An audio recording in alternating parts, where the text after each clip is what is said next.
Hello friends, welcome to Education Wave, Success Made Easy. So guys, today we are going to study about human reproduction part 1. Topics जो हम इस chapter में cover करने वाले हैं वो है introduction, the male reproductive system, accessory glands of male, the female reproductive system, gametogenesis, menstrual cycle, fertilization and implantation, pregnancy and embryonic development, and the last one is parturition and lactation. So, introduction. So guys, sexual reproduction is a mode of reproduction in which an offspring is formed by two parents.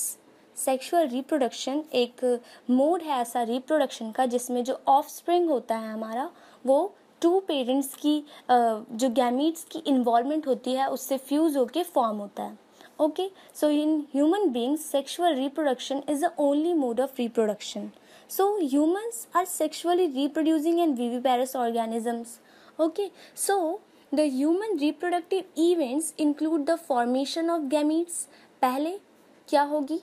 Formation of gametes, मतलब gametes का formation होगा, that is sperm in males and ovum in females, and then fusion of male and female gametes, that is called fertilization, which leads to formation of zygote. Okay, then उसका formation and development जो कि embryo में या फिर embryo में convert होगा. Okay, zygote का development.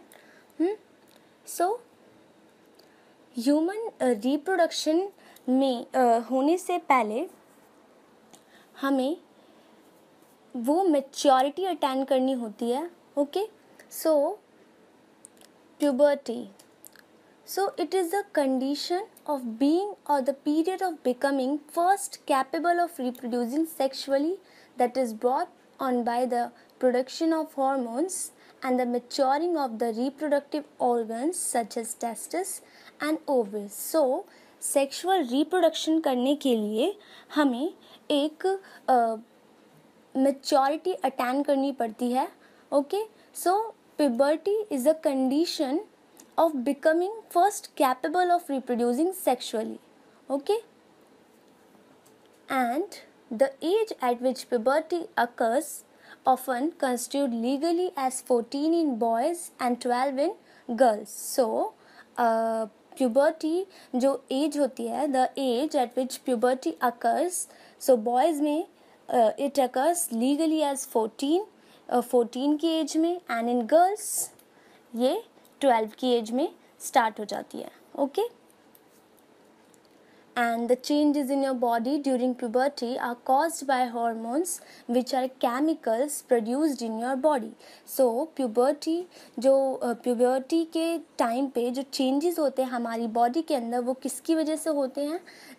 They are caused by hormones which are chemicals जो कि हमारी बॉडी में produced होते हैं.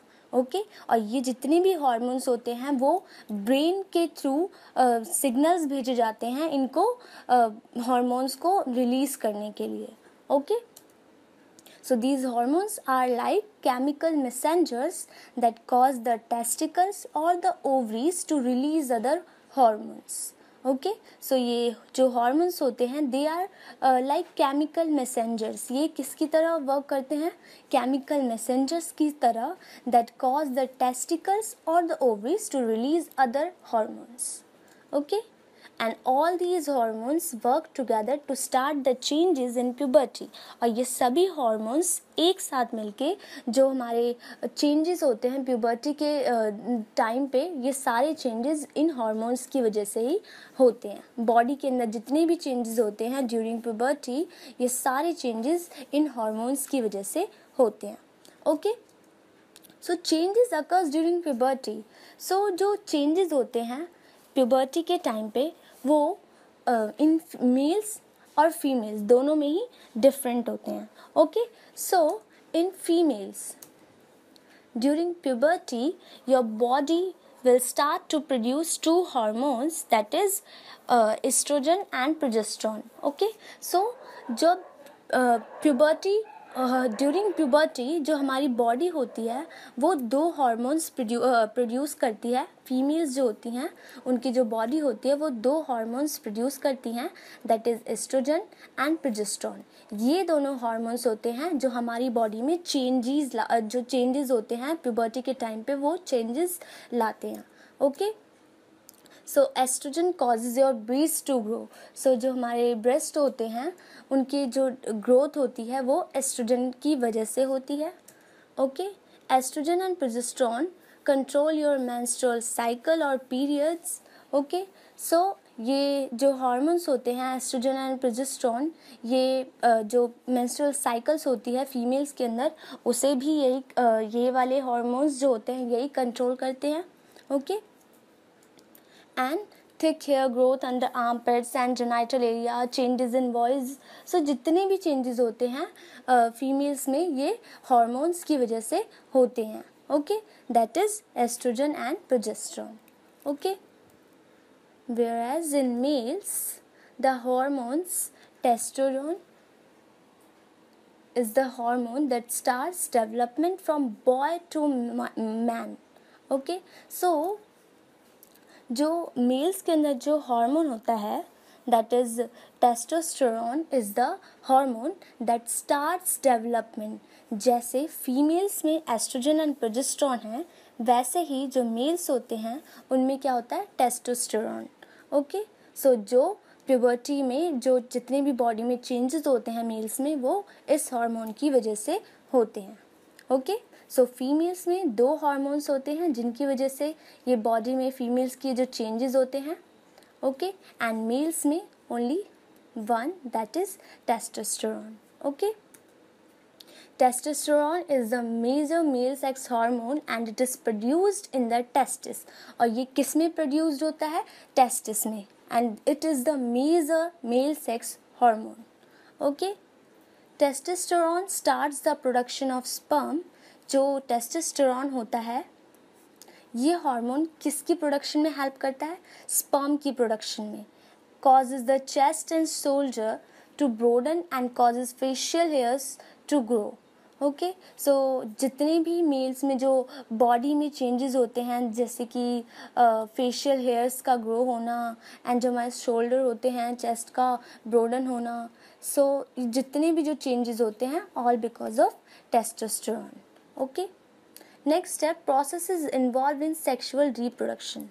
सो जितने भी प्रोसेसेस सेक्सुअल रिप्रोडक्शन में इन्वॉल्व होने वाले हैं वो हैं gametogenesis, that is formation of gametes, that is sperm in males and ovum in females। okay, so sexual reproduction से पहले के जितने भी processes हैं उसमें से है gametogenesis। सबसे पहले reproduction से पहले gametes का form होना बहुत ज़रूरी है, that is male में sperm की formation होना बहुत ज़रूरी है and females में ovum की। okay, so नेक्स्ट है गैमीट का ट्रांसफ़र होना। Now once the gametes are form they need to meet in order to get fuse. Okay, gamete का ट्रांसफ़र होना। सो मेल एंड फीमेल जो गैमीट हैं उनको फ्यूज़ होने के लिए उनको they need to get meet. Okay, next fertilization. So process of fusion of sperm with an ovum. So इनका फ्यूज़न होना भी बहुत ज़रूरी है। ओके, सो व्हेन जब हमारी जो गैमेटोजेनेसिस होगी that is formation of male and female gametes. एक बार जब फॉर्मेशन हो जाएगी then male and female gamete का आपस में मीट होना, okay, to get fuse and then fertilize होके इनका जाइगोट की फॉर्मेशन करना। मेल एंड फीमेल इन दोनों को जब फ्यूज़ हो जाएंगे जब ये दोनों तो फर्टिलाइज करके क्या बनाएंगे? जाइगोट। ठीक है, और फिर ये डेवलप होके एम्ब्रियो या फिर ऑफस्प्रिंग में कन्वर्ट हो जाएगा। Okay, so male and female gamete का पहले फॉर्म होना एंड देन मीट होना, दैट इज गैमीट ट्रांसफ़र, एक दूसरे की तरफ मीट होना। ओके, इन दोनों का मीट होना बहुत ही इम्पॉर्टेंट है to get fuse. Okay, and जब ये फ्यूज हो जाएंगे दैट इज फर्टिलाइज हो जाएंगे। सो किस में कन्वर्ट हो जाएंगे? ये जाइगोट में, और जाइगोट से फिर एम्ब्रियो की डेवलपमेंट हो जाएगी। ओके, एंड एम्ब्रियो ग्रोथ, फिर किसकी डेवलपमेंट हो जाएगी? एम्ब्रियो की। So development of embryo from the zygote. Okay, so ये प्रोसेसेज जो जितने भी प्रोसेसेस हैं जो इन्वॉल्व होंगे सेक्सुअल रिप्रोडक्शन में, वो हैं gametogenesis, that is formation of gametes, that is sperm in mails और ओवम इन फीमेल्स। ओके, फिर गैमीट का ट्रांसफर होना। Okay, then fertilization, process of fusion of sperm with an ovum, and then the last one, embryo growth, that is development of embryo from the zygote. Okay, so male reproductive part. So सबसे पहले हम पढ़ेंगे mail reproductive system. जो हमारा mail reproductive system है, पहले हमें इन सब के बारे में पढ़ना है कि जो मेल रिप्रोडक्टिव सिस्टम है, जो स्पर्म है, उसका कैसे, उसकी प्रोडक्शन कैसे होगी, वो फॉर्म कैसे होता है। Okay, so the purpose of the organs of the male जो रिप्रोडक्टिव सिस्टम होता है, इनका जो मेन पर्पस होता है, जो ऑर्गन्स होते हैं मेल रिप्रोडक्टिव सिस्टम के, इनका मेन पर्पस क्या होता है, पहले हम इसके बारे में पढ़ेंगे। Okay, so to produce and maintain and transport the sperm and protective fluid.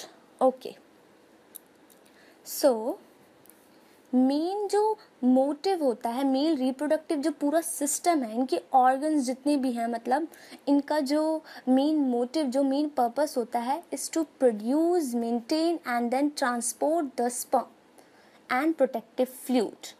So जो हमारा मेन मोटिव है, जहाँ तक हमें ये जो स्पर्म है उसको ट्रांसपोर्ट करना है, वहाँ तक पहुँचाने के लिए सबसे पहले इसको प्रोड्यूस करना पड़ेगा स्पर्म को। सो मेल रिप्रोडक्टिव जितने भी ऑर्गन्स होते हैं उसमें पहले स्पर्म को प्रोड्यूस किया जाता है, देन उसको मेंटेन किया जाता है, एंड देन कुछ ऑर्गन्स होते हैं जो स्पर्म को ट्रांसपोर्ट करने के लिए हेल्प करते हैं। Okay, so to transport the sperm and protective fluid, so semen, जिसे हम क्या बोलते हैं? सीमेन। सो गाइस, जब स्पर्म जो होता है उसका ट्रांसपोर्ट हो रहा होता है, ओके, सो स्पर्म के साथ कुछ हमारा फ्लूइड भी होता है।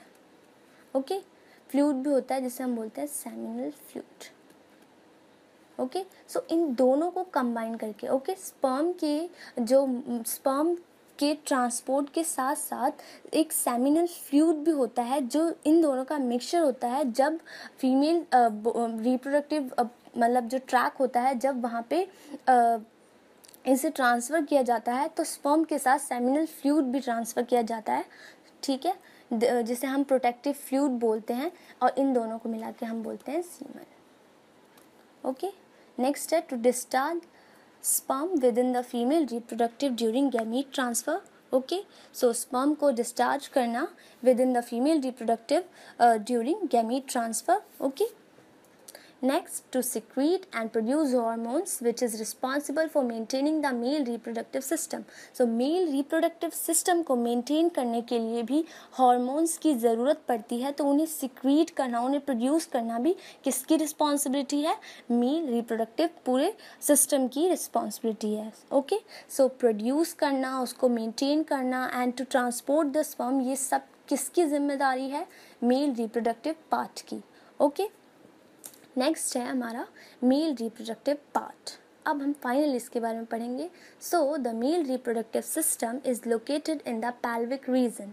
ओके, सो ये कहाँ पे लोकेट होता है? पैल्विक रीजन में।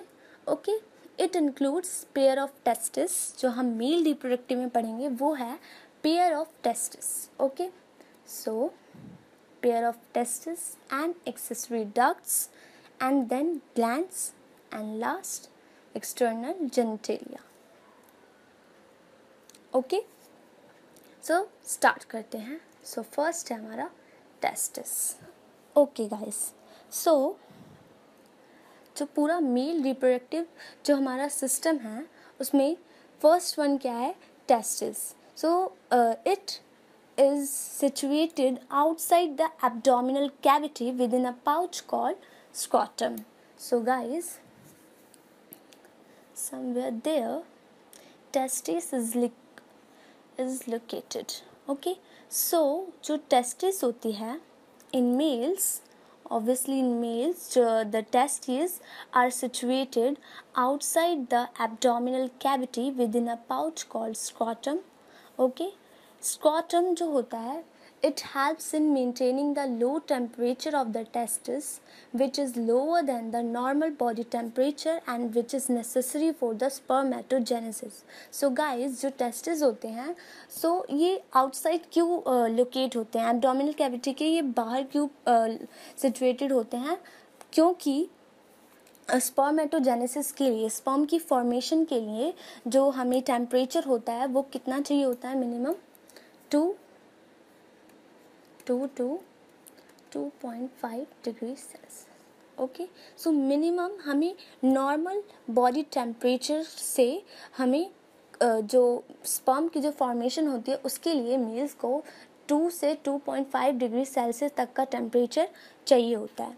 ओके, सो स्क्रॉटम जो होता है helps in maintaining the low temperature of the testis, which is lower than the normal body temperature and which is also necessary for the spermatogenesis. Okay, so in adults each testis is oval in shape within a length of about 4 to 5 centimeter, and each testis has about 250 compartment called testicular lobules. So here spellings are different because it is a plural form and this one is in singular. Okay, जिसे हम singular में बोलते हैं. Okay, so each testis has about 250 compartments called testicular lobules. So जो testis होते हैं उसके अंदर का जो इंटीरियर जो हमारा जो पूरा स्ट्रक्चर है, सो टेस्टिस के अंदर कितने टोटल जो होते हैं 250 कंपार्टमेंट्स होते हैं जिसे हम बोलते हैं testicular lobules. And these compartments, okay, in these compartments contains highly coiled tubules which are known as seminiferous tubules, and each lobule contains 1 to 3 seminiferous tubule in which the sperms are produced, and each seminiferous tubule is lined on its inside by two types of cells called male germ cell, that is known as spermatogonia, and Sertoli cells. Okay, for example मान लीजिए ये हमारा testis है. Okay, so inside this testis एक structure, ये हमारा testis है and इसमें एटलीस्ट 250 कंपार्टमेंट्स होते हैं. ओके, 250 एटलीस्ट 250 होते हैं. ओके, यहाँ पे मैं थोड़ी कमी बना रही हूँ. ओके, सो ये क्या होते हैं हमारे testicular lobules. Okay, and inside these compartment, ये जितने भी कंपार्टमेंट हैं, ओके, इस कंपार्टमेंट के अंदर क्या होता है, contains highly coiled, highly coiled tubules called seminiferous tubules. Okay, seminiferous tubules.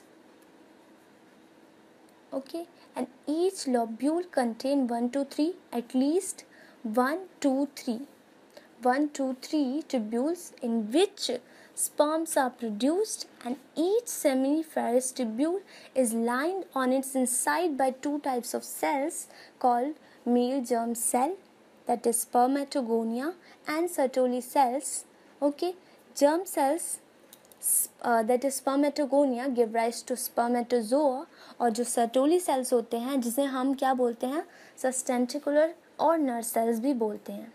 So Sertoli cells और sustentacular या फिर हम उन्हें nurse cells बोलते हैं are present which provide nourishment. So mainly किस में हेल्प करते हैं, नरिशमेंट में हेल्प करते हैं टू डेवलपिंग स्पर्मेटोजोआ, जो हमारे स्पर्मेटोजोआ जोआ जो जितने भी प्रोड्यूस हो रहे हैं, and regulate spermatogenesis.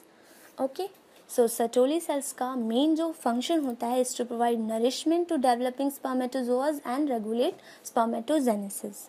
Okay, so guys detail में पढ़ते हैं थोड़ा। जो हमारा ये था, मान लीजिए हमारा टेस्टिस है। ओके, सो टेस्टिस जो है उसके अंदर एटलीस्ट कितने 250 कंपार्टमेंट्स हैं। यहाँ पे ड्रॉ करना तो 250 कंपार्टमेंट्स। ओके, सो मान लीजिए यहाँ पे बहुत सारे 250 एटलीस्ट 250 कंपार्टमेंट्स हैं। यहाँ पे बहुत सारे कंपार्टमेंट्स हैं एंड इन्हें क्या बोला गया है, टेस्टिकुलर लोब्यूल्स। ये क्या है हमारे testicular lobule and inside this testicular lobule seminiferous tubules are present. वो भी कितने हैं, एटलीस्ट 3 सेमिनिफेरस टिब्यूल्स, एटलीस्ट 1 2 3। हर एक टेस्टिकुलर लोब्यूल में 3 सेमिनिफेरस या 1 आइदर 2 या फिर 3 सेमिनिफेरस टिब्यूल्स प्रेजेंट हैं। Okay, so and each lobule contain 1 to 3 seminiferous tubules in which the sperms are produced. So मान लीजिए ये जो कॉइल्स हैं इनको अगर हम जूम करके देखेंगे, सो ये हमारा पूरा सेमिनिफेरस ट्यूब्यूल का पूरा स्ट्रक्चर। ये क्या है, हमारा सेमिनिफेरस ट्यूब्यूल है हमारा। ओके, ये एंड इनसाइड दिस, ये जो है हमारे, इसके अंदर क्या होता है, सर्टोली सेल्स प्रेजेंट होते हैं। ओके, कुछ Christmas tree type. Okay, so ये क्या है हमारे सेमिनिफेरस ट्यूब्यूल्स के अंदर। अगर ये जो कॉइल्ड है, ये देखिए, अगर हम इसको जूम करके अगर हम देखेंगे तो इसका स्ट्रक्चर कुछ ऐसा नज़र आएगा। ये है हमारा पूरा कॉइल स्ट्रक्चर। ओके, एंड ये है हमारे पूरे सर्टोली सेल्स। ये क्या है हमारा Sertoli cells. Okay,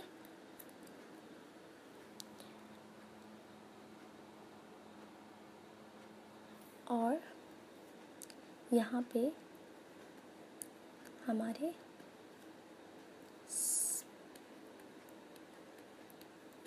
स्पर्मेटोजोआस, germ cells के लिए जर्म सेल्स प्रोड्यूस हो रहे हैं। ओके,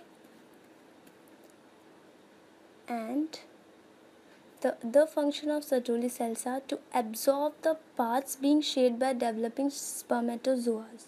So जब spermatozoas, मान लीजिए ये है हमारा पूरा ये प्रोसेस होता है हमारा कि पहले किस में कन्वर्ट होगा हमारा।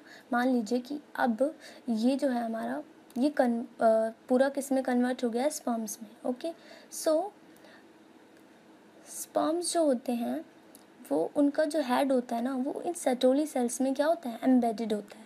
जितने भी जो स्पर्म्स होते हैं उनका जो हेड होता है वो इन सर्टोली सेल्स में क्या होता है, एम्बेडेड होते हैं, जितने भी ये स्पर्म सेल्स होते हैं। ओके, और जब वो कम्प्लीटली मैच्योर हो जाते हैं तो वो यहाँ से बाहर आ जाते हैं। कहाँ पे, यहाँ पे जो कैविटी है ना, यहाँ पे बाहर निकल के इन सर्टोली सेल्स में ल्यूमेन में यहाँ पे आ जाते हैं। ओके, सो जब तक मैच्योरेशन नहीं होती तब तक इनका जो हेड होता है वो कहाँ पे, सर्टोली सेल्स के अंदर एम्बेडेड होता है।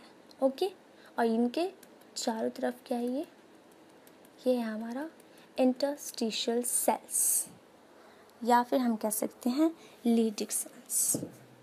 ओके, जो कि क्या करता है, लेडिक सेल्स सिंथेसाइज। ये जो है यहाँ पे जो प्रेजेंट है हमारा क्या है, Leydig cells. Okay, and these Leydig cells synthesize testicular hormone, जिसे हम बोलते हैं androgen binding protein. Androgen binding protein. Okay, so androgen binding protein कौन सा होता है, टेस्टोस्टेरोन। जिसकी जो टेस्टोस्टेरोन होता है हमारा, उसकी जो हमें किस में हेल्प पड़ती है, स्पर्मेटोजेनेसिस के टाइम पे हेल्प पड़ती है। ओके, और ये लीडिंग सेल्स हैं, ये क्या कर रहे हैं, एंड्रोजन बाइंडिंग प्रोटीन की फॉर्मेशन करते हैं, ताकि वो टेस्टोस्टेरोन के साथ वो प्रोटीन मिल के किसकी, जो हमें एनर्जी प्रोवाइड कर सके, ताकि जो स्पर्म्स है स्पर्मेटोगोनिया के टाइम पे स्पर्म्स की जो फॉर्मेशन हो सके। ओके, सो लेडिक सेल्स मेनली क्या करते हैं, एंड्रोजन बाइंडिंग प्रोटीन सिंथेसाइज करते हैं, ठीक है, जो कि कब जो हमारी जो स्पर्मेटोजेनेसिस जो प्रोसेस होती है, जो स्पर्म्स की जो फॉर्मेशन होती है उसमें हेल्प करते हैं। ये जो एंड्रोजन बाइंडिंग प्रोटीन्स होते हैं वो टेस्टोस्टेरोन के साथ मिलके एनर्जी प्रोवाइड करते हैं, ओके, ताकि स्पर्म्स की फॉर्मेशन हो सके। Okay, thank you for watching my video, guys. Please subscribe, like and comment also. Thank you so much.